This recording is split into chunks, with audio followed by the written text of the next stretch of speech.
fire crackles in the distance. Your head still throbs. The fever still weighs heavy on you. You open your eyes and find yourself lying in a bed inside a small cabin. You remember collapsing suddenly, so you could be awake. Someone might have found you and brought you here. But you aren't sure. There's a fuzziness about this place that you can't quite name. A familiar figure approaches you. "Easy. How are you feeling?"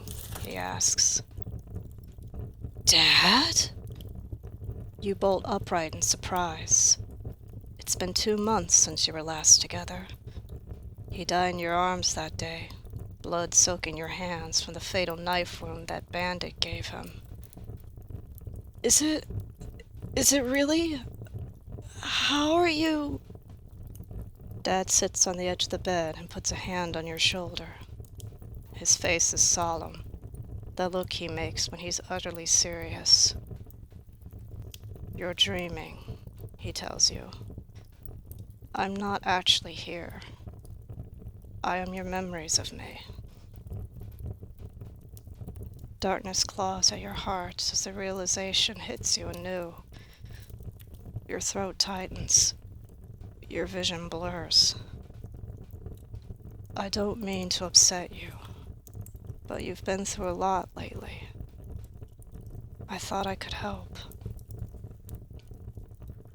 Tears spill down your cheeks. "I miss you, Dad." Your voice quivers. "I miss you so much." I know. You fall forward, choking on your grief. Dad catches you and holds you close as the tears flow freely. He whispers, "Listen, we're apart now, and the divide between us can't be crossed. But as long as you remember me, we can meet in your dreams like this. It's not the same, but the memories are yours to keep. This piece of me will always be with you. You don't have to feel alone." The tears slow after a while. Only the fire fills the silence. You stay still, doubly exhausted. "You were this sick before," Dad says. "It was a rainy winter night. We were staying in a house like this one. You were 6, still small enough that I could hold you in my lap." You whisper, "I remember. You told me stories."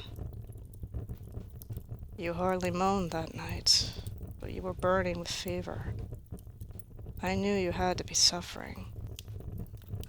I was scared, but I didn't know what else I could do. It helped a lot.